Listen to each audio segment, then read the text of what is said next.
alaihi wa wasallam. Alhamdulillah, para jamaah sekalian, pada kesempatan di pagi hari ini, di Senin pertama di bulan Ramadan, insya Allah kita akan memulai kembali majelis parenting, yang mana majelis parenting ini sempat tertunda, namun insya Allah kita tetap berkomitmen untuk berusaha menyelesaikan apa yang disampaikan oleh beliau Syekh Mustafa Al-Adawi rahimahullah dalam kitabnya Tarbiyatul Abna. Dan tentu saja di awal kesempatan ini kita sampaikan permohonan maaf kepada antum sekalian, kepada antunnas sekalian, wahai para ayahanda dan para ibunda dimanapun antum berada. Karena pada beberapa waktu terakhir, tepatnya beberapa bulan terakhir, qadarullah kita belum sempat dan terhalang untuk bisa melanjutkan kajian. Insya Allah di kesempatan Ramadan kali ini sampai ke depannya kita akan berusaha untuk kembali meneruskan majelis parenting kita yang sempat tertunda. Dan pada kesempatan di pagi hari ini kita akan masuk pada bahasan haibatul walid. Haibatul walid. Apa itu haibah? Haibah ini bisa diartikan dengan kewibawaan. Al-walid, orang tua. Maka pesan yang kita sampaikan dalam tajuk atau judul di pagi hari ini, jagalah kewibawaanmu, wahai orang tua. Wibawa orang tua ini sesuatu yang perlu dijaga. Dan jangan salah, kewibawaan orang tua ini bukan hanya sekedar ilmu dunia saja, yang tidak ada nilai ibadahnya. Tidak. Kewibawaan orang tua ini bisa membawa nilai-nilai ibadah. Artinya, ketika ini dilakukan, bisa berbuah dengan pahala.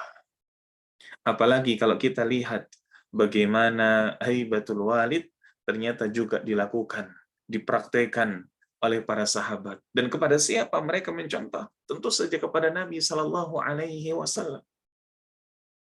Bagaimana Zaid ibn Thabit radhiyallahu an, sahabat mulia yang kita kenal sebagai juru tulisnya Nabi, sekretarisnya Nabi, disampaikan oleh Thabit ibn Ubaid. Beliau mengatakan, ma ra'aitu ahadan ajal minar rajul idza jalasa ma'al qaum wa la akfahu fi baitihi min Zaid ibn Thabit. Aku tidak pernah melihat seseorang yang ajal minar rajul, yakni paling berwibawa pada diri seorang laki-laki, ada dalam diri Zaid ibn Thabit. Idza jalasal ma'al qaum, ketika ia duduk bersama dengan kaum, yakni bersama para sahabat yang lain, bersama dengan para tabi'in yang lain. Wala akfahu fi baitihi, tetapi ia sangat kocak, tetapi ia sangat cair, tetapi ia sangat hangat ketika berada di dalam rumahnya. Dan itu ada dalam diri Zaid ibn Thabit. Ini sebuah pujian tersendiri kepada Zaid ibn Thabit dari Thabit ibn Ubaid. Dan seperti yang tadi kita sampaikan, Zaid ibn Thabit bisa sedemikian karena siapa? Tentu saja melihat bagaimana Nabi Shallallahu Alaihi Wasallam, bagaimana beliau sebagai panglima perang, bagaimana beliau sebagai Rasulullah. Namun di satu sisi beliau juga sebagai sahabat bagi sahabat-sahabat yang lain. Beliau pun juga sebagai suami bagi istri-istri beliau. Dan beliau bisa membawa diri beliau dengan sebaik mungkin. Inilah yang kemudian dicontoh oleh Zaid ibn Thabit. Dan sudah semestinya kita yang mengaku sebagai umat beliau Sallallahu Alaihi Wasallam pun juga mencontohnya. Karenanya ada sebuah pepatah, yakni bagaimana perumpamaan seorang suami saleh. Ketika di luar, maka ia seperti singa pada umumnya. Tapi ketika di dalam rumah, ia seperti singa yang menyembunyikan kukunya. Seperti singa yang menyembunyikan taringnya. Ini perumpamaan seorang suami yang saleh. Ketika dia di luar rumah, dia berwibawa. Tapi ketika kemudian di dalam rumah, ia bisa lembut, bahkan mungkin layaknya kucing di dalam rumah. Layaknya kucing di dalam rumah. Bermain-main dengan keluarganya, bahkan kemudian menjadi kuda-kudaan bagi anak-anaknya. Bahkan kemudian ia pun bermanja-manja kepada istrinya. Lain cerita ketika di luar rumah, disegani, dihormati, bisa diandalkan oleh orang-orang, dan tentu saja berwibawa.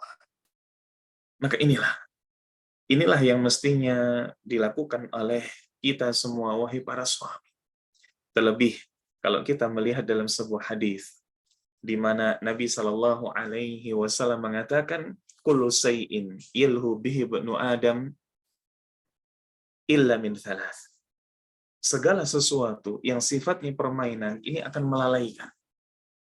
Dalam sebuah riwayat dikatakan, "Fahuwa batilun illa min thalath."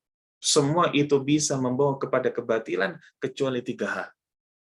Apa saja? Yang pertama, ramyuhu an qausihi. Seorang lelaki yang ia melempar anak panah dari busurnya. Yang kedua, ta'dibuhu farsah. Seseorang yang dia melatih kudanya. Maka bagaimana seseorang ini melatih panahnya, bagaimana seseorang ini melatih kudanya, sejatinya sesuatu yang kalau banyak waktu terhabiskan di sana, tidak dikatakan sia-sia, tidak dikatakan batil. Sudah dikecualikan oleh Nabi. Dan satu lagi apa? Mula'abatuhu ahlahu. Seseorang yang dia mula'abah. Mula'abah ini bersenda gurau, guyon-guyon bersama dengan keluarganya. Maka seseorang yang dia menghabiskan waktu dengan keluarganya, kalaupun kemudian banyak sekali porsi waktu dalam sehari, tidak dikatakan sebagai kebatilan. Tidak dikatakan sebagai kebatilan. Dan subhanallah, di tahun 2017,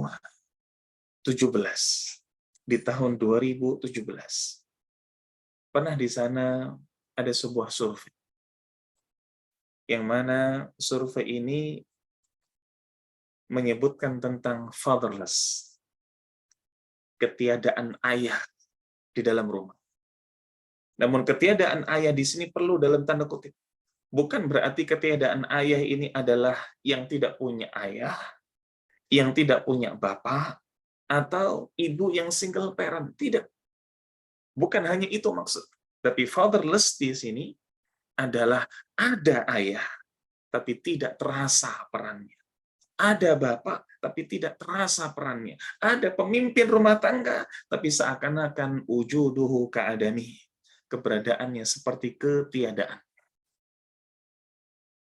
Dan dalam sebuah survei tersebut, Indonesia menduduki peringkat yang ketiga. Setelah Amerika, Australia, baru kemudian Indonesia. Sampai-sampai mengatakan bahwasanya di Amerika, ini keberadaan ayah bersama dengan keluarganya, menghabiskan waktu dengan mereka dalam sehari kurang lebih hanya 20 menit. Artinya, berangkat pagi, pulang malam, demikian. Atau mungkin ada, tapi cueknya, na'udzubillah. Yang kedua, ini bagaimana Australia? Ada yang mengatakan dalam survei tersebut keberadaan ayah yang terasa di anggota keluarga, mayoritas di Australia hanya kurang lebih sekitar 40 menit.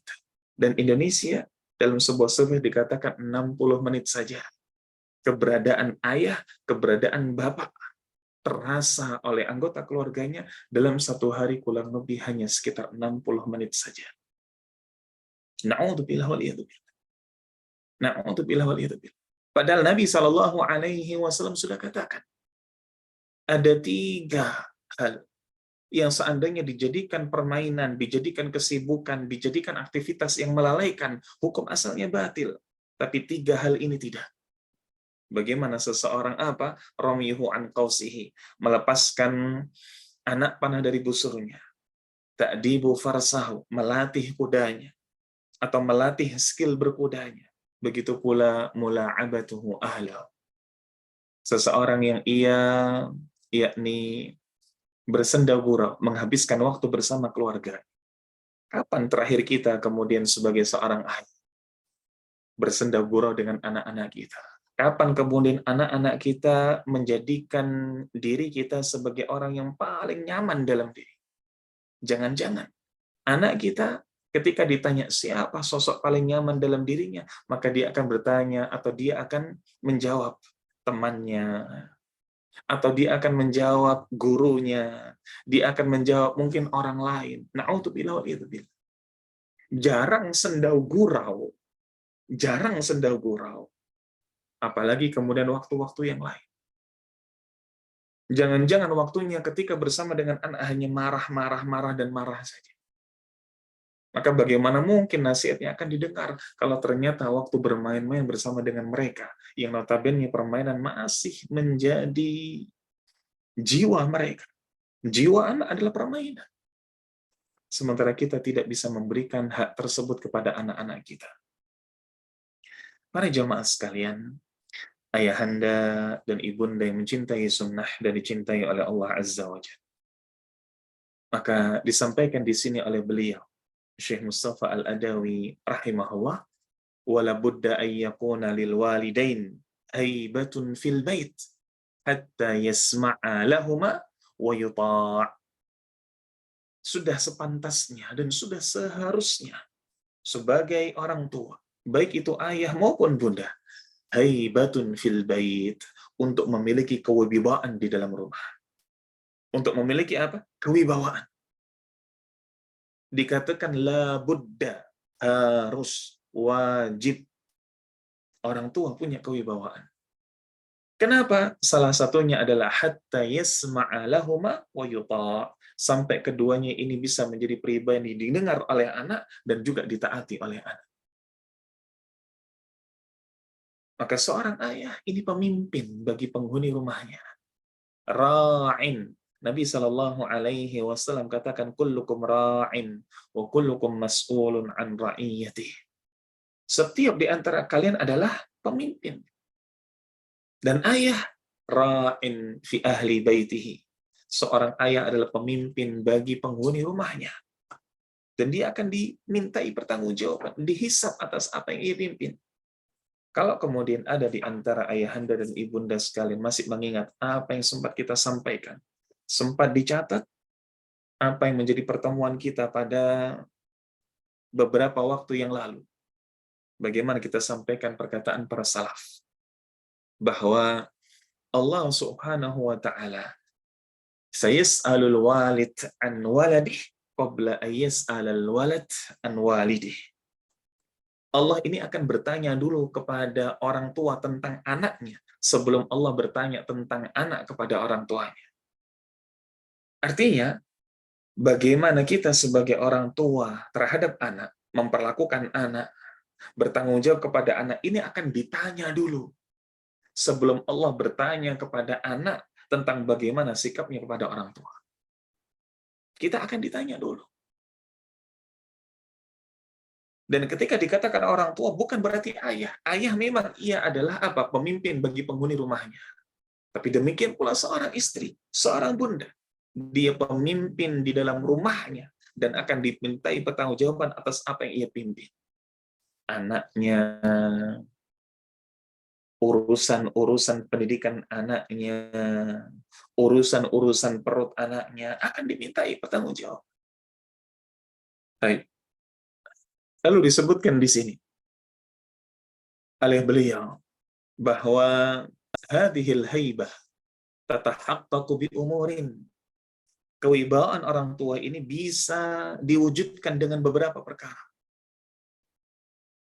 Dan tentu saja terwujudnya kewibawaan tersebut yang utama adalah karena taufik dari Allah Subhanahu wa taala. Karena memang pemberian, pertolongan, anugerah dari Allah. Tetapi hal yang bisa diupayakan untuk mewujudkan wibawa orang tua adalah yang pertama, al-ihtiram, al-mutabadil bainal walidain wa iqamatu hududallah fima bainahuma. Bagaimana saling menghormati antara ayah dan bunda. Dan saling menegakkan hukum Allah terhadap perkara yang terjadi di antara keduanya.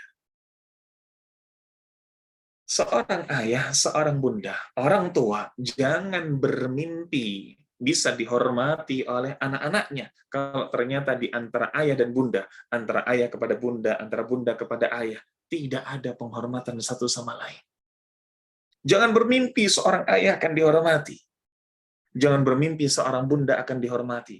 Kalau ternyata seorang ayah tidak menghormati ibundanya, dan seorang ibunda tidak menghormati ayah.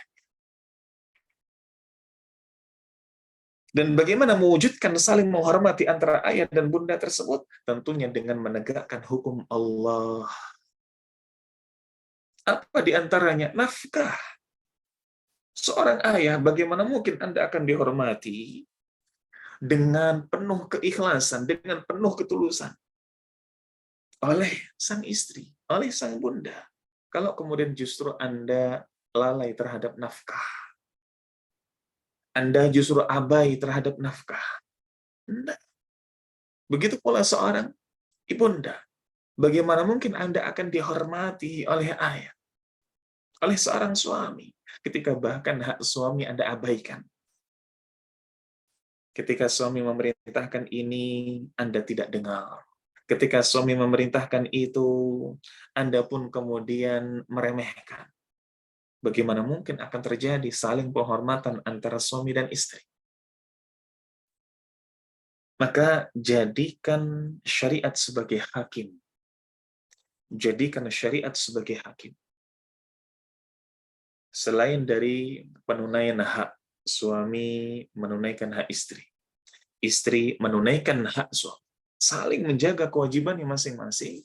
Selanjutnya adalah bagaimana menegakkan Al-Quran dan juga As-Sunnah. Di antara keduanya, suami dan istri, ayah dan bunda, lalu pula kepada anak-anaknya. Usai sudah menegakkan bagaimana yang Allah perintahkan di dalam Al-Quran dan bagaimana Rasulullah Shallallahu Alaihi Wasallam sudah mengajarkan di dalam hadis. Kita sudah sampaikan kepada anak untuk sholat di usia 7 tahun. Kalau tidak sholat maka di sana ada punishment, ada pukulan. Ketika sudah usia 10 tahun kita tegakkan, Ustaz. Kita tegakkan. Tapi ingat, Anda menegakkan aturan Allah, aturan dari Rasulullah Shallallahu Alaihi Wasallam kepada anak-anak Anda setelah Anda dan pasangan ayahanda dan ibunda, ibunda dan ayahanda menegakkannya dahulu. Tegakkan dahulu dalam diri Anda dan pasangan, baru Anda terapkan kepada anak-anak Anda. Anda memerintahkan anak-anak Anda untuk salat. Atau sekarang di bulan puasa untuk puasa. Tapi bagaimana Anda dengan suami? Anda dengan istri? Ajarkan mereka apa-apa yang Allah tetapkan dalam Al-Quran dan apa-apa yang Rasulullah Shallallahu Alaihi Wasallam sampaikan dalam hadis yang sahih terkait dengan kewajiban mereka untuk tunduk dan patuh kepada orang tua. Tetapi Anda pun juga harus telah melaksanakan bagaimana aturan Allah dan Rasul-Nya terkait dengan hak orang tua atau kewajiban orang tua terhadap anak. Ini. Seorang ibu, sebelum ia memerintahkan anaknya untuk taat kepada ayahnya atau untuk taat kepada dirinya, seorang ibu pun juga harus taat dulu kepada Allah. Ayah pun juga demikian. Sebelum ia memerintahkan anak untuk mendengar ibunya atau untuk tunduk kepada perintahnya sang ayah, ia pun harus taat dulu kepada Allah Azza wa Jalla. Baru setelah ayahanda dan ibunda taat kepada Allah, ibu mendorong anaknya untuk taat kepada ayahnya, untuk mendengar kepada dirinya. Begitu pula seorang ayah mendorong anak untuk mendengar ibunya dan taat kepada dirinya. Nah, ikhwatal iman, ahabakumullah, para jamaah sekalian. Syekh Mustafa Al-Adawi rahimahullah menukilkan di sini sebuah ayat yang masyhur, bagaimana Allah Subhanahu wa taala memerintahkan kepada para anak untuk bisa taat kepada kedua orang tuanya. Allah sudah tidak akan kurang dalam menyampaikan ini. Banyak ayat yang disampaikan di dalam Al-Quran. Bagaimana suruhan Allah kepada para anak, bagaimana perintah Allah kepada para anak untuk berbakti kepada kedua orang tuanya. Allah katakan dalam surat An-Nisa, Allah mengatakan, wa'budullaha wa la tusyriku bihi syai'a wa bil walidaini ihsana. Dan sembahlah Allah, jangan engkau menyekutukannya dengan apapun itu. Wabil walidaini ihsana, dan berbaktilah kepada kedua orang tua. Dalam ayat yang lain Allah Ta'ala juga mengatakan, qul ta'alau atlu ma harrama rabbukum alaikum alla tusyriku bihi syai'a wabil walidaini ihsana. Katakanlah, mari atlu ma harrama rabbukum alaikum, akan kubacakan apa-apa yang diharamkan atasmu oleh Rabbmu, yakni alla tusyriku bihi syai'a, jangan engkau menyekutukan Allah dengan apapun itu, wabil walidaini ihsana, dan berbuat baiklah kepada orang tua, berbaktilah kepada orang tua. Dalam ayat yang lain Allah Ta'ala juga mengatakan, wa qadha rabbuka alla ta'budu illa iyyah wa bil walidaini ihsana. Dan Rabbmu telah memerintahkan, Rabbmu telah menetapkan agar engkau tidak beribadah kepada selainnya, melainkan hanya kepada Allah saja, wa bil walidaini ihsana, dan berbuat baik kepada orang tua. Banyak sekali.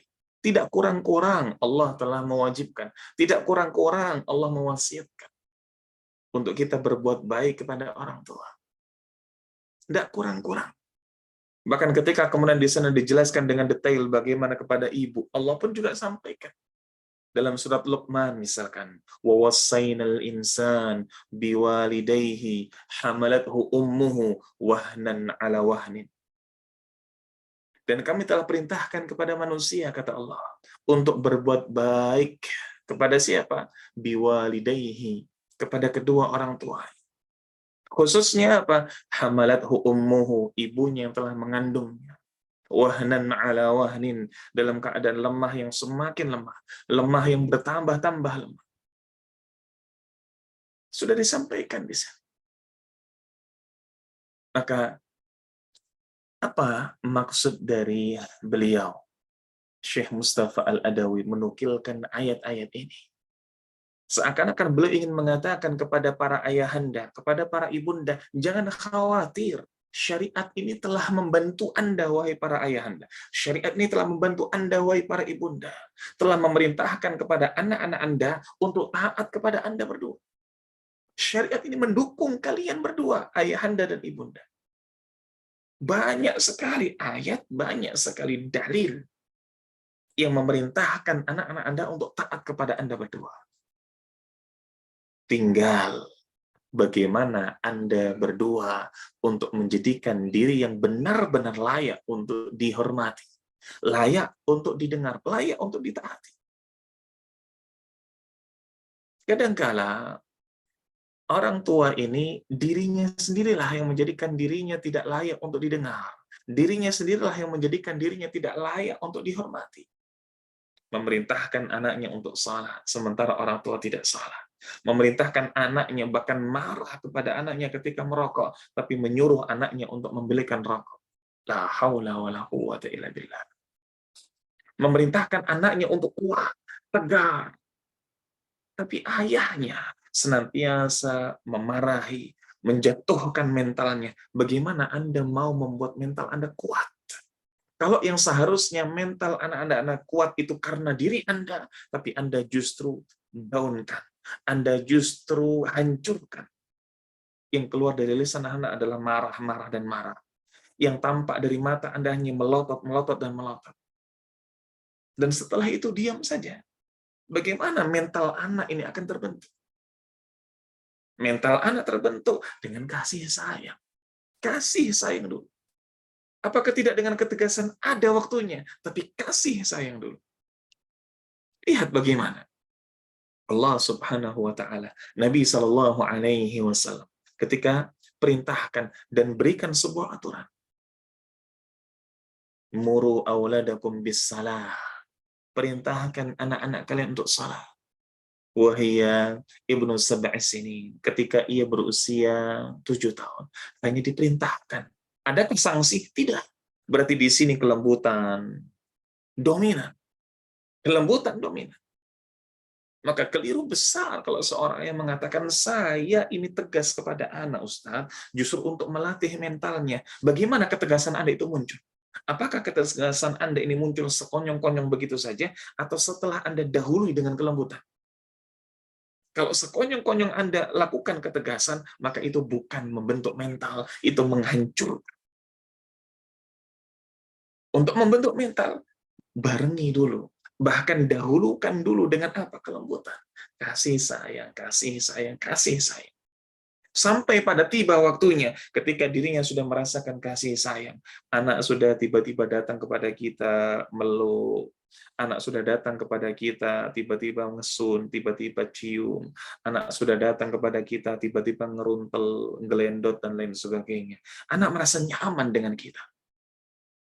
Setelah anak demikian, sampai kemudian tiba waktu memayyiz 7 tahun, kita sisipkan di sana perintah. Kita sisipkan di sana aturan, nak begini, nak begini, nak. Sehingga anak ketika sudah mendapatkan kasih sayang, anak diatur, oh iya, saya harus begini. Oh iya, saya harus begini. Orang tua saya memberikan kasih sayang, orang tua saya memerintahkan begini. Orang tua saya mengatur demikian. Ini sudah termindset dalam anak, baru kemudian di usia 10 tahun. Nabi Shallallahu Alaihi Wasallam katakan, wadribuhum, pukul kalau memang ia tidak mau untuk salat di usia 10 tahun. Baru setelah kasih sayang, baru setelah kemudian fase mengatur. Setelah itu, barulah kemudian di sana ada hukuman. Baru di sana ada ketegasan. Lah ini, memberikan kasih sayang tidak pernah, memberikan arahan, nuturi tidak pernah, langsung main hukuman. Dari mana Anda bisa membentuk mental yang kokoh dari anak-anak Anda? Inilah yang kemudian kita lihat di zaman sekarang. Anak gampang sekali rapuh. Yang orang-orang bahasakan sebagai generasi pelang, generasi sandwich, generasi Z. Yang kalau kemudian dimarahi down. Yang kalau kemudian diberikan ujian luluh lantak berantakan. Tidak mampu untuk bangkit lagi. Karena langsung diberikan kemarahan, langsung diberikan hukuman. Dari kecil, dia tidak mendapatkan dulu kasih sayang. Tidak mendapatkan dulu arahan. Langsung hukuman. Mentalnya hancur. Mentalnya hancur.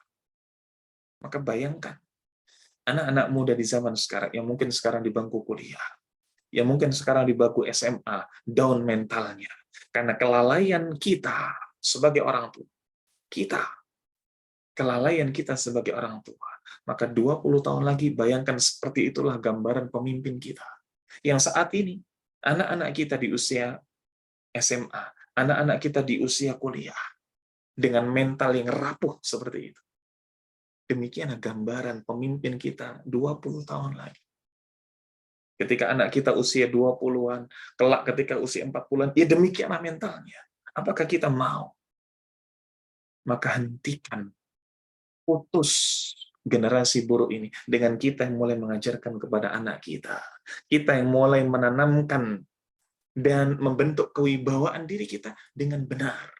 Bukan membentuk kewibawaan hanya dengan sekedar ketakutan. Membuat anak takut kepada kita. Karena betapa seringnya kita melotot. Kata betapa seringnya kita mengangkat suara. Karena betapa seringnya kita main tangan. Na'udzubillah wa'idzubillah. Ini. Ikhwatal iman, ahbakumullah. Para jemaah sekalian, ayahanda dan ibunda yang mencintai sunnah dan dicintai oleh Allah Azza wa Jalla. Disebutkan di sini oleh beliau, Syekh Mustafa Al-Adawi rahimahullah, bagaimana seharusnya seorang ibu. Bagaimana seharusnya seorang ibu. Belum menyebutkan di sini, seorang ibu punya khisalun kabir, punya bagian yang sangat besar dalam masalah ini, dalam tumbuh kembangnya seorang anak.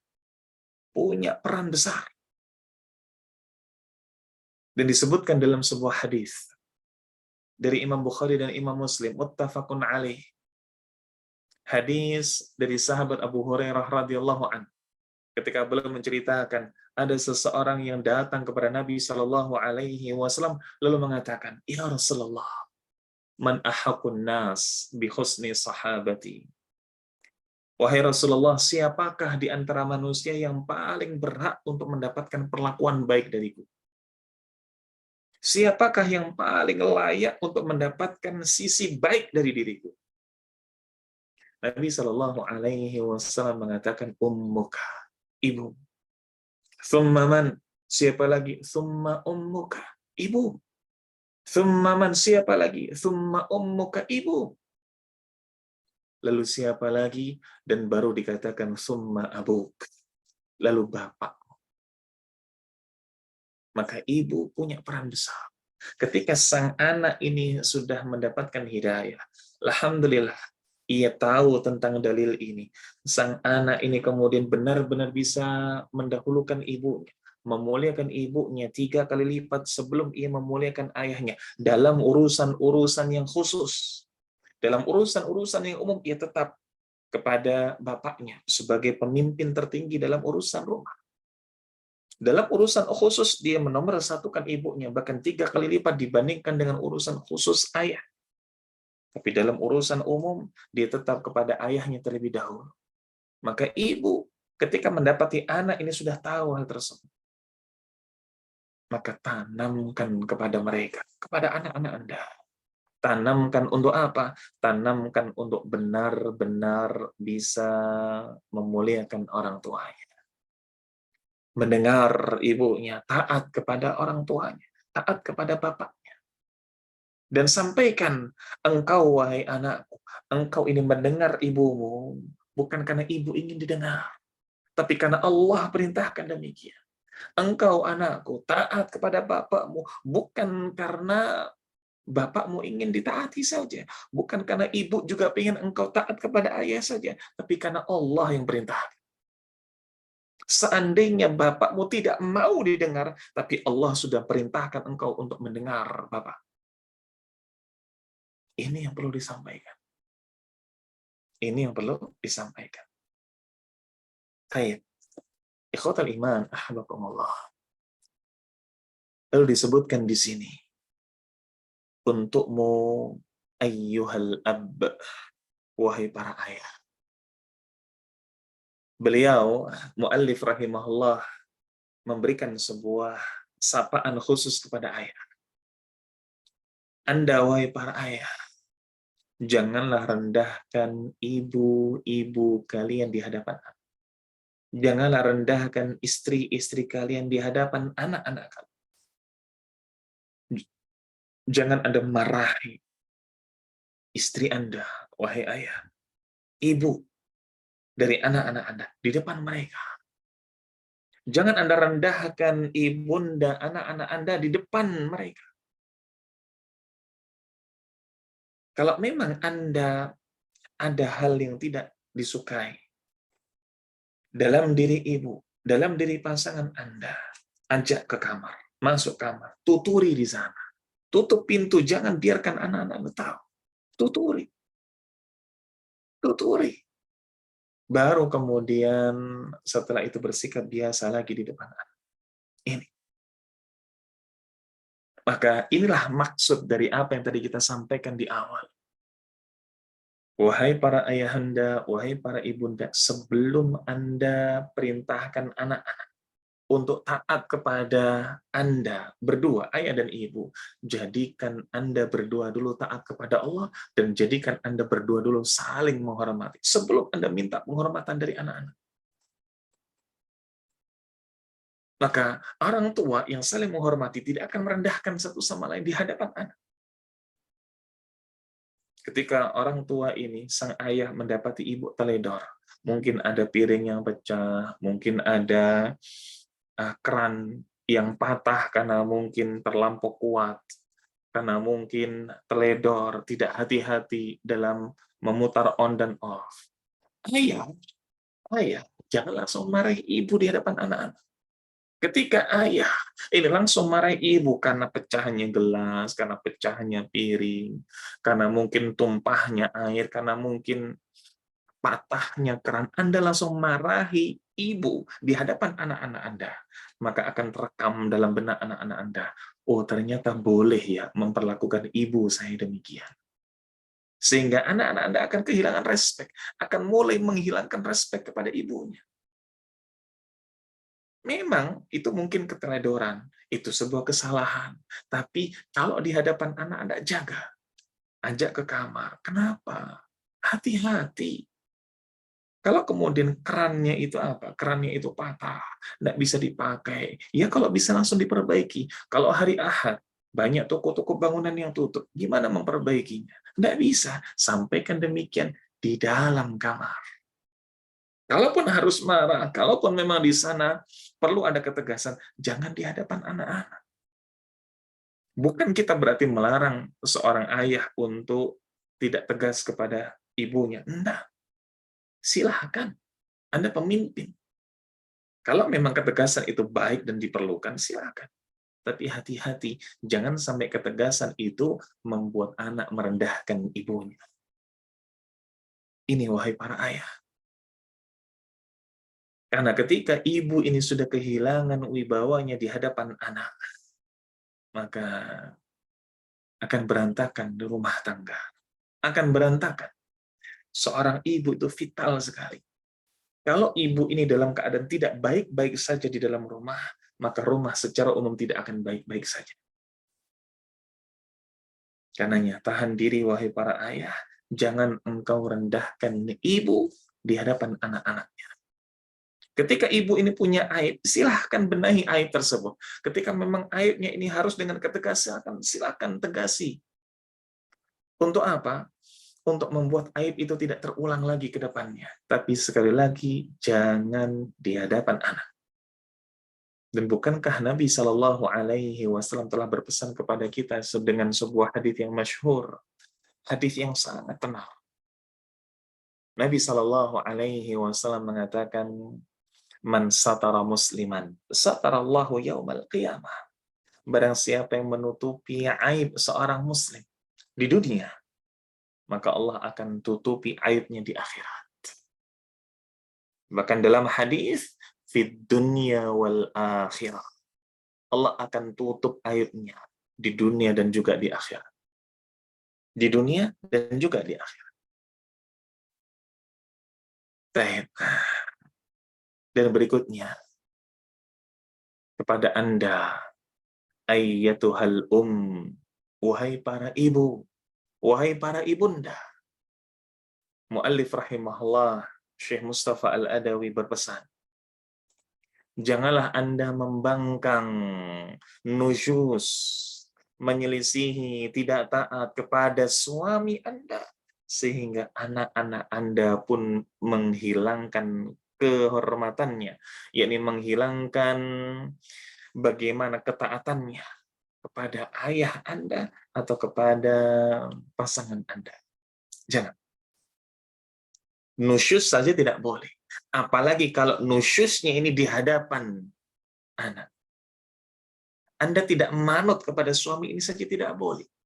Apalagi kalau tidak manut ini di hadapan anak-anak Anda.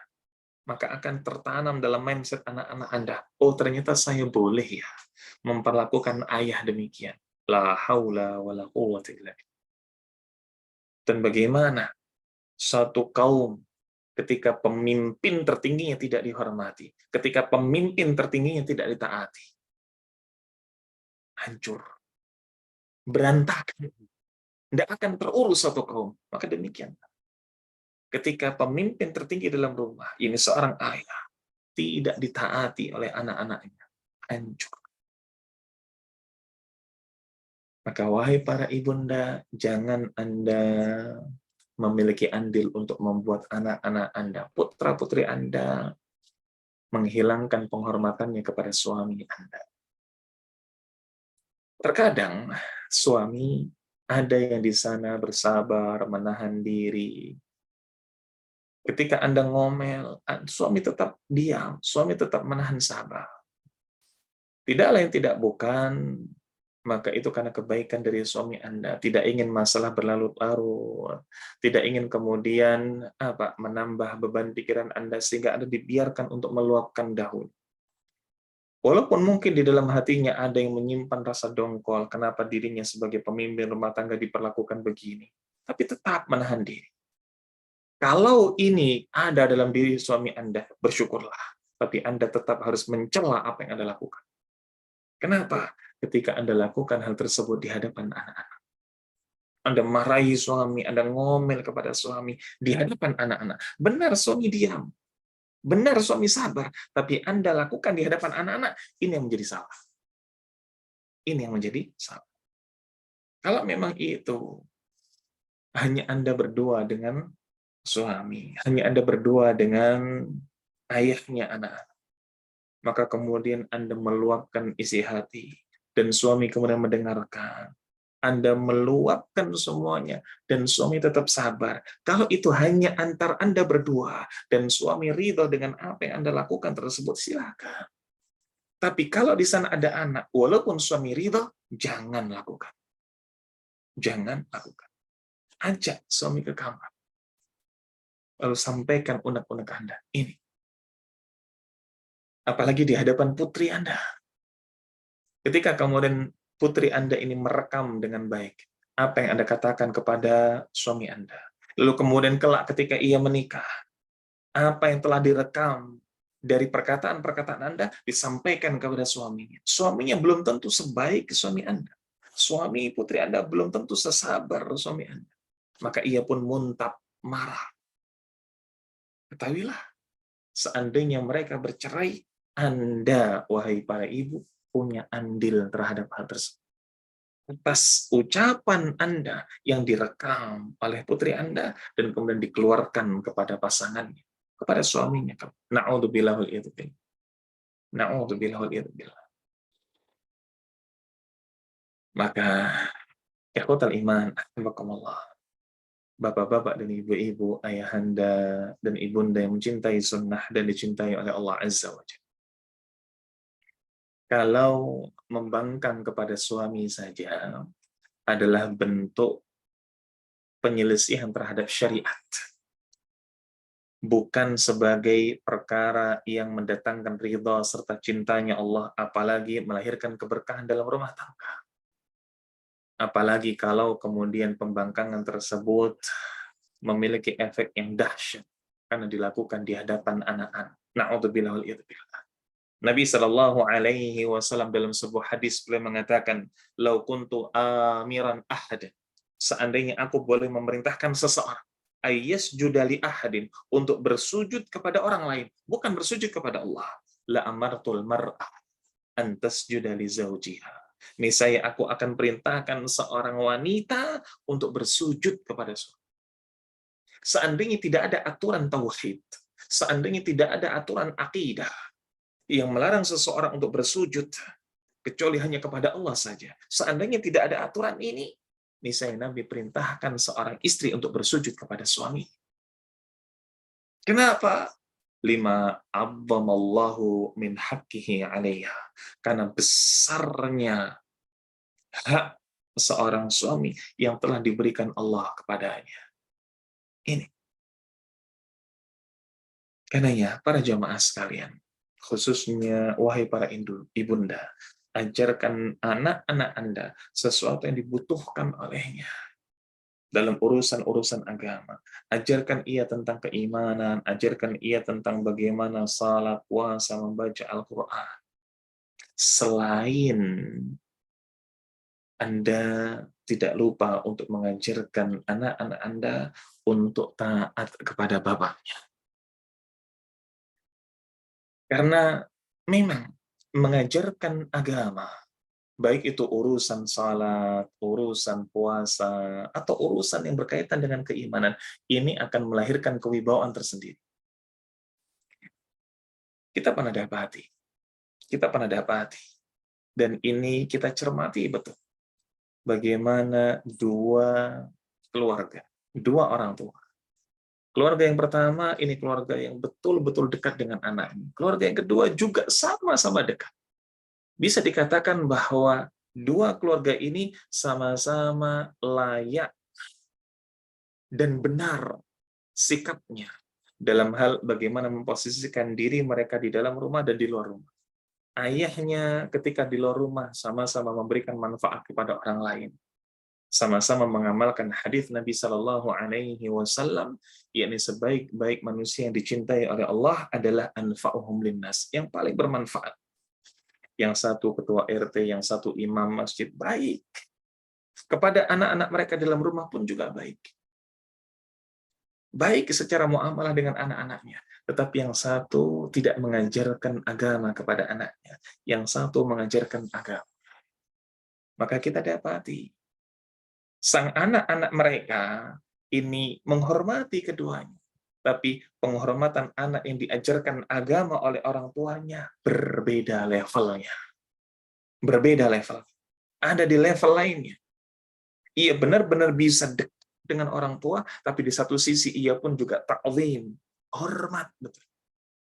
Karena dia paham bahwa ketika dia hormat, ini semata-mata karena Allah yang perintahkan dan yang mengajarkannya adalah ayah. Sementara anak yang dia dekat dengan orang tuanya, maka dia layaknya teman. Dia layaknya kemudian sahabat dekat, akrab. Tapi kadang dilihatnya tidak layak seorang ayah, seorang anak demikian kepada orang tua. Tidak layak seorang ayah diperlakukan demikian oleh orang tua. Ini.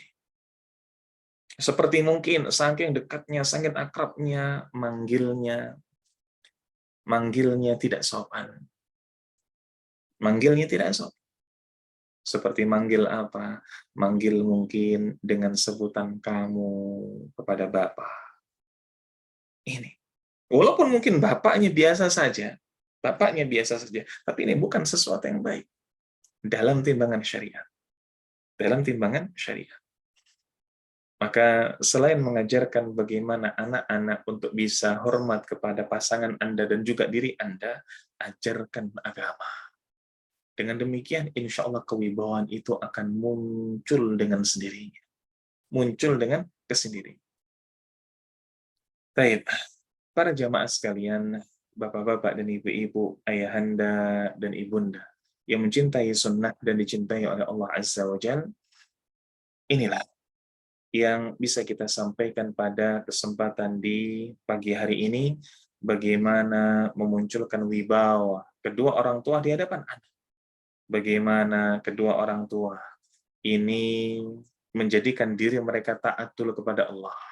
Bagaimana diri kedua orang tua ini benar-benar menjalankan hukum Allah dulu. Hukum Allah dulu. Saling menghormati satu sama lain, baru kemudian sounding kepada anak untuk menghormati pasangannya. Ini menghormati ayahnya kalau dirinya adalah ibu, menghormati ibunya kalau itu adalah ayah. Ini yang mesti dilakukan. Orang tua yang pertama, jadikan diri Anda berdua, Anda suami dan istri, ayahanda dan ibunda, taat kepada Allah Subhanahu wa Ta'ala. Dengan apa? Menjadikan hakim adalah syariat Allah. Hakim dalam rumah tangga adalah syariat Allah. Setelah kemudian Anda berdua ini menjalankan aturan Allah, lalu kemudian tanamkan saling menghormati antara diri Anda dan pasangan Anda, ayah dan ibu, saling hormat. Kalau kemudian ayah dan ibu saling menghormati, baru kemudian ajarkan kepada anak-anak Al-Quran dan Sunnah. Al-Quran dan Sunnah. Maka ini akan melahirkan kewibawaan orang tua di hadapan anak. Nah, wallahu a'lam bishawab. Ini mungkin yang bisa kita sampaikan pada kesempatan di pagi hari ini. Atas banyak sekali kurangnya dan sedikit lebihnya, ana mohon maaf. Kalau ada yang mau ditanyakan, tafadhol.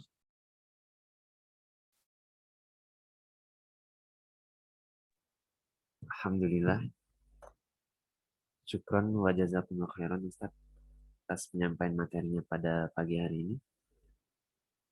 Semoga dapat dipahami oleh kita semua. Amin ya rabbal alamin. Kemudian sesi selanjutnya adalah sesi tanya jawab. Pada para penuntut ilmu yang ingin bertanya, dapat mengirimkan pertanyaannya melalui kolom chat atau dengan menggunakan fitur raise hand. Sekali lagi, pada para penuntut ilmu yang ingin bertanya dapat mengirimkan pertanyaannya melalui kolom chat atau bisa juga dengan menggunakan fitur raise hand.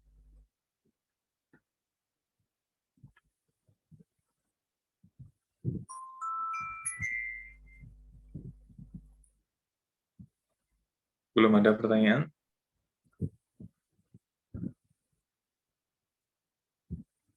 Ada satu pertanyaan Ustadz. Nah, Alhamdulillah. Bismillah. Assalamualaikum warahmatullahi wabarakatuh.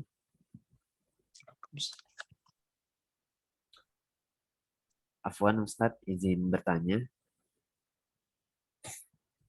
Bagaimana jikalau orang tua baru mendapatkan hidayah ketika anak-anak sudah menginjak usia remaja? Sementara sebelumnya orang tua banyak mencontohkan perbuatan yang tidak baik kepada anak. Bagaimana Ustadz cara memberitahukannya kepada anak bahwa itu adalah perbuatan yang salah? Demikian Ustadz. Assalamualaikum warahmatullahi wabarakatuh. Assalamualaikum. Alhamdulillah, wassalatu wassalamu ala rasulillah wa ala alihi wa sahbihi wa mawalah wa la hawla wa la quwwata illa billah. Bagaimana ketika orang tua ini baru saja mendapatkan hidayah? Ketika orang tua ini baru saja mengenal sunnah. Padahal anak-anak telah berusia dewasa. Anak-anak sudah bukan lagi tamyiz, melainkan sudah baligh. Bahkan sudah usia SMA, sudah kemudian matang, kuliah, dan lain sebagainya. Apa yang mesti dilakukan? Ketahuilah, para ayahanda dan ibunda sekalian yang mencintai sunnah dan dicintai oleh Allah Azza wa Jalla, salah satu di antara syariat Islam yang harus kita syukuri, bahwa Allah tidak pernah melihat kepada hasil. Allah tidak pernah menitik beratkan pada hasil. Allah menitik beratkan pada proses. Dan di antara kelebihannya adalah Allah tidak pernah memberikan kata terlambat. Ketika Anda misalkan baru saja mendapatkan hidayah, apakah kemudian Allah mengatakan sudah terlambat bagi Anda? Tidak layak Anda mendapatkan hidayah sunnah. Apakah demikian? Tidak. Ini salah satu di antara syariat Islam yang harus kita syukur. Allah tidak pernah menitik beratkan pada sebuah hasil, melainkan pada proses. Dan dalam hal tersebut, Allah pun juga tidak pernah memberikan kata terlambat. Alhamdulillah, syukuri dahulu ketika Anda telah mengenal sunnah. Syukuri dahulu. Karena berarti Anda memiliki waktu. Anda masih punya momen bersama dengan anak untuk benar-benar mengajarkan dan mengamalkan sunnah dalam kehidupan keluarga. Lebih baik daripada tidak sama sekali. Lalu bagaimana ketika sang anak ini mungkin kaget melihat orang tuanya, dulu orang tua tidak berjilbab, sekarang berjilbab. Dulu mungkin jilbabnya pendek, sekarang jilbabnya besar. Dulu mungkin tidak pernah pakai cadar, sekarang pakai cadar. Melihat orang tua ayahnya, dulu tidak pernah yang namanya pakai gamis, sekarang pakai gamis. Dulu kalau keluar selalu pakai celana pendek, sekarang ayah selalu pakai celana panjang, menjaga auratnya, bahkan ketika mungkin bekerja bakti dengan warga. Sang anak, bagaimana kalau belum siap? Maka kalau anak belum siap, Anda harus sabar dalam membersamainya sampai ia merasa siap. Sampai ia merasa siap. Kalau Allah Subhanahu wa Ta'ala saja tidak memberikan kata terlambat bagi Anda untuk mendapatkan hidayah, apakah kemudian Anda ingin memberikan pagar kepada anak-anak Anda? Memberi deadline, nah, kalau kamu sekarang semester 1 masih belum siap menerima sunnah, maka nanti lulus kuliah harus sudah bisa menerima sunnah. Apakah Anda hendak memberikan pagar pembatas seperti itu? Sementara Anda tidak pernah diberikan pagar pembatas oleh Allah Subhanahu wa Ta'ala. Maka ini yang perlu Anda pahami pertama. Maka bersamai anak-anak Anda dengan bagaimana kadar kesiapan. Anak-anak Anda mungkin Ada fase anak-anak yang ingin dituntaskan dahulu, ingin fase main-mainnya, fase ibadahnya nanti dulu. Anda harus pelan-pelan. Pelan-pelan dalam mendakwakan sunnah. Minimal yang harus Anda lakukan, tunjukkan kepada anak bahwa dengan keadaan hidayah yang telah menyapa diri Anda sekeluarga, diri Anda dengan pasangan, Anda lebih bahagia. Anak akan melihat, oh orang tua saya bukan hanya berubah penampilannya, orang tua saya juga berubah psikisnya. Orang tua saya lebih bahagia. Orang tua saya dahulunya selalu seminggu sekali ada ribut, sekarang tidak pernah ribut. Orang tua dahulunya tidak pernah mesra, sekarang mesra.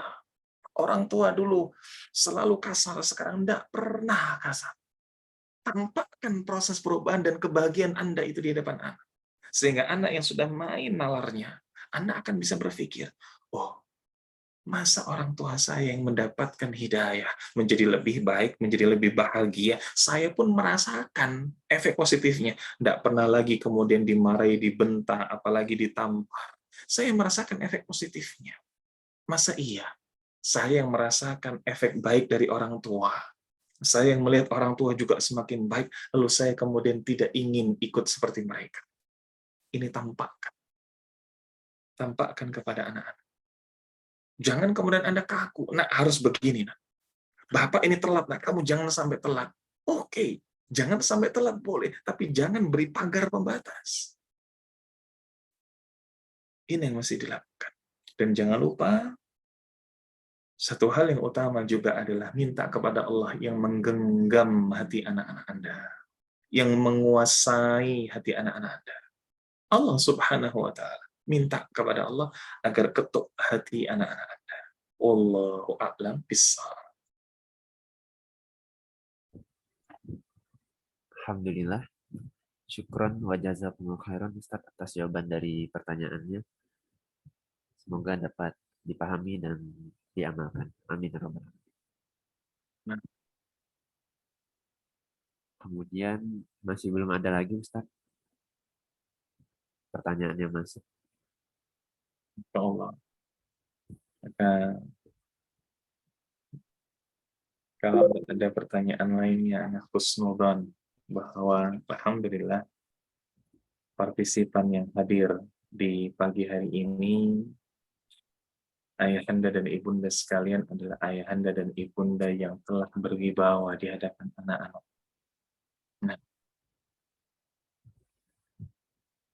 masih ada waktu kalau mungkin mau menanyakan sesuatu di luar tema, seandainya bisa anak jawab, kalau tidak bisa mungkin baru kita akhiri. Nah, Ustaz, dipersilahkan pada para penuntut ilmu apabila ada yang ingin ditanyakan.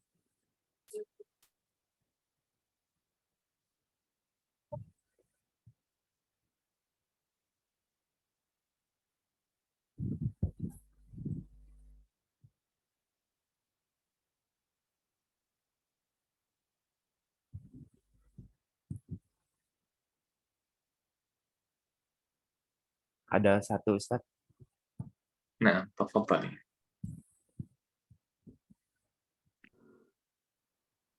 Baik, bismillah. Assalamualaikum warahmatullahi wabarakatuh, Ustaz. Waalaikumsalam warahmatullahi wabarakatuh. Izin tanya di luar tema, Ustaz. Nah, tafadhali.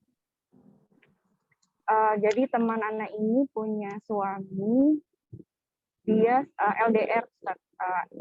Married long, ya, kayak gitu lah, Ustaz. Terus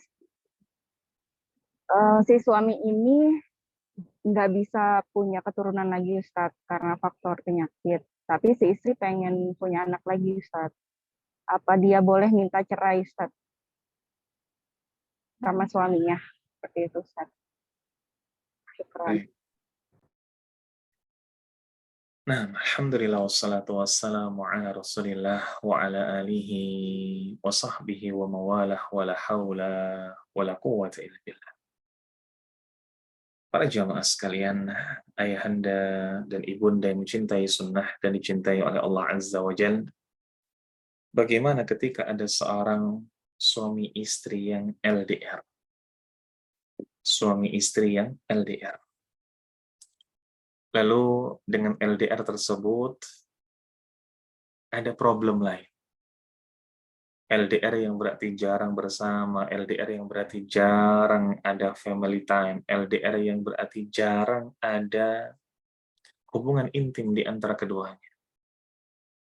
Ditambah lagi dengan kata dokter, suami tidak bisa memiliki anak karena faktor kesehatan. Bolehkah kondisi yang demikian ini istri menuntut cerai? Perbaiki dulu keadaan rumah tangga. Kalau tidak bisa, maka itu adalah opsi yang terakhir. Walaupun itu sesuatu yang mesti Anda husnudhani sebelumnya. Artinya apa? Perbaiki dulu. Kalau Anda saat ini dalam rumah tangga LDR, ini bukan rumah tangga ideal. Dan saya sampaikan, LDR itu bukan rumah tangga ideal. Apapun alasan. Menjadi kemudian menjadi diterima, bukan berarti kemudian menjadikan ideal. Tetapi karena akhaful darurain. Tapi bukan ideal. Jadi rumah tangga yang LDR, jauh-jauhan dalam sebuah hubungan rumah tangga. Suami di mana, istri di mana. Ini bukan sebuah rumah tangga ideal. Dan tidak demikian dicontohkan oleh Nabi Shallallahu Alaihi Wasallam. Bahkan Nabi Shallallahu Alaihi Wasallam dengan semua istri beliau tidak kemudian memisahkannya dalam berbagai kota. Sebagaimana yang banyak kemudian didengungkan oleh para lelaki akhir-akhir ini. Ketika mendapati, sukanya berpergian ke sana, berarti mestinya di sana sudah punya cabang. Subhanallah, hati-hati dengan perkataan seperti ini, Anda akan dihisab nanti. Nabi Shallallahu Alaihi Wasallam mengumpulkan semua istri-istri beliau berada dalam satu kota. Tidak kemudian dipisah-pisahkan. Kenapa? Perhatian beliau terhadap keluarga. Karena kalau di luar kota, berarti ada yang susah dijangkau. Ada yang waktu memberikan tarbiyah kepada keluarga berbatas oleh waktu. Tapi kalau satu tempat, setiap hari beliau bisa memberikan tarbiyah kepada istri. Maka ini rumah tangga yang ideal, bukan LDR. Maka coba perbaiki dulu. Idealkan dulu rumah tangga Anda. Apalagi kalau itu sudah usianya lama. Rumah tangga sekian lama LDR. Mungkin suami kerja di offshore atau lain sebagainya. Dalihnya apa? Dalihnya mengumpulkan pundi-pundi harta untuk kemudian sesuatu yang bermanfaat di kehidupan masa mendatang. Tapi sudah lama, pulang. Apalagi Anda mendapati ada bibit-bibit ketidakberesan dalam rumah tangga yang bisa memunculkan apa? Berpisah. Nah, kalau memang LDR jelas sekali, hubungan intim di antara kedua suami istri akan jarang. Berapa masa subur istri tidak dihadiri oleh seorang suami. Ini kan sebuah hal yang ironi. Nah, maka pulang dahulu, idealkan dulu. Kalau kemudian sudah ideal, ikhtiar. Suami diminta untuk berobat. Kalau perlu di sana memang ada biaya mahal, bisa jadi itulah alokasi yang telah Allah tetapkan karena Anda dahulu pernah bekerja di LDR, ini bekerja di offshore kah, bekerja dimanapun itu kah. Bisa jadi Allah ingin tabungan yang Anda simpan itu untuk berobat dulu. Allah sudah alahkan ke situ. Baru setelah berobat, kok kemudian tidak bisa. Yang utama adalah bersabar. Ingat, ada di antara nabi-nabi Allah yang tidak memiliki keturunan. Allah bagi dengan detail. Ada di antara nabi-nabi Allah yang diberikan anak perempuan tidak memiliki anak laki-laki. Seperti Nabi Lut alaihissalam. Ada nabi-nabi Allah yang diberikan anak laki-laki tidak dengan anak perempuan. Seperti Nabi Ibrahim alaihissalam. Ada nabi-nabi Allah yang diberikan anak laki-laki ataupun perempuan. Seperti Nabi kita yang mulia Muhammad Sallallahu Alaihi Wasallam. Tapi ada di antara nabi-nabi Allah, kekasih Allah, hamba pilihan Allah yang tidak diberikan anak. Ini Nabi Allah Yahya alaihissalam. Maka bersabar. Dan sebuah pesan kepada yang masih menanti kedatangan buah hati. Selain mengidealkan rumah tangga, memesrakan antara suami dan istri, dan mengikhtiarkan secara medis, secara duniawi, maka sibukkan diri dengan dunia anak-anak.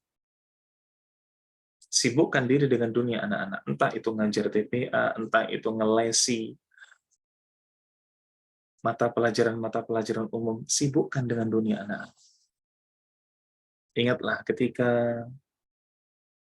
kita semua diajarkan sebuah doa yang telah familiar dan kita panjatkan mungkin di setiap harinya. Rabbana hablana min azwajina wa dhurriyyatina qurrata a'yun waj'alna lil muttaqina imama. Ya Allah, anugerahkan kepada kami pasangan-pasangan kami wa dhurriyyatana. Apa makna dzurriyyah? Dzurriyyah itu anak-anak yang bukan dari rahim kita. Walaupun juga ada yang dari rahim kita. Artinya apa? Dzurriyyah itu anak turunan yang sifatnya umum. Allah Subhanahu wa taala tidak mengatakan Rabbana hablana min azwajina wa auladina. Allah tidak menggunakan kata aulad, tetapi Allah menggunakan kata dzurriyyah. Aulad itu anak-anak yang lahir dari rahim kita. Tapi dzurriyyah anak-anak secara umum. Artinya, ketika dalam konteks ayat ini, ya Allah anugerahkan kepada kami pasangan kami, anak-anak kami, qurrata a'yun, yang menjadi penyejuk bagi mata kami, yang bisa menjadi penyejuk mata, yang bisa menjadi penentram hati, bukan cuma anak-anak kita saja, bukan cuma anak-anak yang lahir dari rahim kita saja, bukan cuma ini. Kalau Anda masih cinta dengan suami, suami pun menunaikan haknya dengan baik. Hanya saja tidak ideal. Haknya, nafkah Anda selalu dipenuhi. Tidak pernah KDRT, sayang kepada Anda, mengajarkan agama kepada Anda. Hanya saja kurang ideal. Maka setelah Anda membuatnya menjadi ideal, Anda bisa ikhtiar yang lain. Seperti yang tadi kita sampaikan, berobat, sibukkan dengan dunia anak-anak. Ini bisa dilakukan. Sangat bisa dilakukan. Husnudzon kepada Allah Subhanahu wa taala.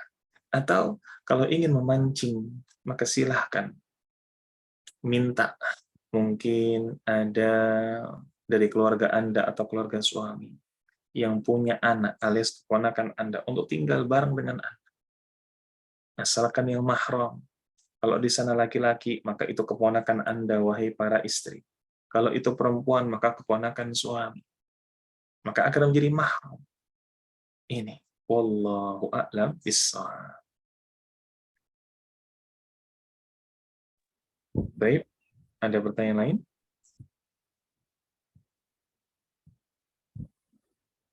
Sementara kalau dari pesan belum ada, Ustaz. Baik.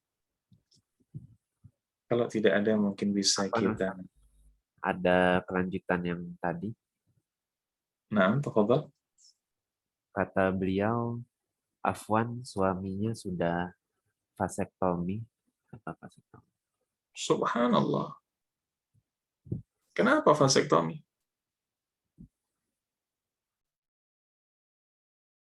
Kenapa vasektomi? Mungkin kita open chat ya Ustaz. Open mic. Nah, haram vasektomi kalau kemudian tanpa ada uzur.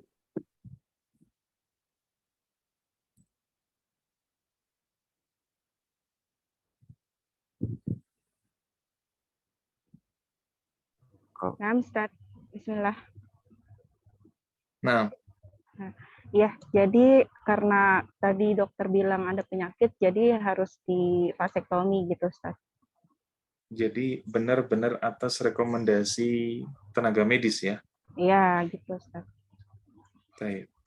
Kalau memang sudah dipastikan tidak memiliki anak dari rahim istrinya, sama seperti mungkin seorang istri yang sudah diangkat rahimnya, dikoret karena ada masalah kesehatan, apapun itu. Apa yang mesti dilakukan? Kalau memang secara umum pasangan tidak melakukan hal-hal yang diharamkan oleh Allah, secara umum pasangan tidak memiliki masalah dengan kita. Tidak memiliki masalah. Lain cerita kalau ada masalah, KDRT. Tidak memberikan nafkah, lain cerita. Kalau tidak ada masalah dengan kita, maka yang utama bersabarlah. Yang utama bersabarlah. Walaupun ketika mungkin sang istri masih di usia produktif, ingin memiliki anak, boleh dalam tinjauan syariat. Boleh. Boleh. Namun yang utama tetap bersabar. Kenapa kok dikatakan boleh? Karena salah satu di antara tujuan pernikahan adalah injab. Apa itu injab? Reproduksi. Punya keturunan. Ini salah satu di antara tujuan utama pernikahan. Maka kalau memang sang istri ini masih usia produktif, lalu kemudian merasa yakin dengan kesehatannya, dirinya insya Allah baik itu rahim, sel telur baik-baik saja, maka kalau memang sudah mentok, bahasa Jawanya sudah mentok jedok, udah tidak bisa apa-apa lagi, maka silahkan. Tapi tetap kita sampaikan yang utama adalah bersabar. Nah, bisa jadi memang itulah takdir yang Allah hendaki kepada Anda, dan bisa jadi disitulah kemudian keran pahala Anda mengalir dengan deras. Wallahu a'lam bishawab. Ini sebuah pilihan yang sulit, tapi istikharahkan dengan baik. Wallahu a'lam bishawab. Baik. Ini mungkin para jemaah sekalian yang bisa kita sampaikan pada kesempatan di pagi hari ini. Atas banyak sekali kurangnya dan sedikit lebihnya, ana mohon maaf. Semoga yang sedikit ini bisa melahirkan keberkahan untuk diri kita semuanya tanpa terkecuali. Sehingga ketika ada di antara kita yang sedang sakit, semoga Allah sembuhkan karena keberkahan dari majelis ilmu ini. Ketika ada di antara kita yang sedang memiliki hajat dan belum Allah kabulkan, semoga Allah kabulkan hajat-hajatnya karena wasilah keberkahan dari majelis ilmu di pagi hari ini. Aqulu ma tasma'un wa akhiru da'wana alhamdulillahi rabbil alamin. Wassalamualaikum warahmatullahi wabarakatuh. Waalaikumsalam warahmatullahi wabarakatuh. Alhamdulillah, segala puji hanyalah milik Allah. Karena atas izinnya kajian pada pagi hari ini dapat terselenggara. Kami dari tim Sabilul Khair Al-Ibanah mengucapkan syukron wa jazakumullah khairan pada Ustadz Rashid Abu Rashidah MAG Hafizahullah Ta'ala yang telah menyempatkan waktunya untuk memberikan materi dan faedah-faedah pada pagi hari ini. Semoga Allah Ta'ala senantiasa menjaga dan memberikan kesehatan pada Ustadz dan keluarga. Amin ya rabbal alamin.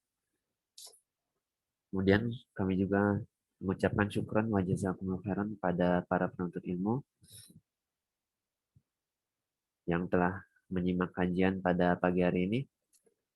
Semoga ilmu yang didapatkan dapat bermanfaat dan amal ibadahnya diterima oleh Allah Ta'ala. Amin ya rabbal alamin. Demikianlah kajian kita pada pagi hari ini. Insya Allah akan kita lanjutkan kembali pada pertemuan yang akan datang. Bismillahi ta'ala. Kami tutup dengan doa kafaratul majlis. Subhanakallahumma bihamdika. Asyhadu an la ilaha illa anta. Astaghfiruka wa atubu ilaik. Wassalamualaikum warahmatullahi wabarakatuh.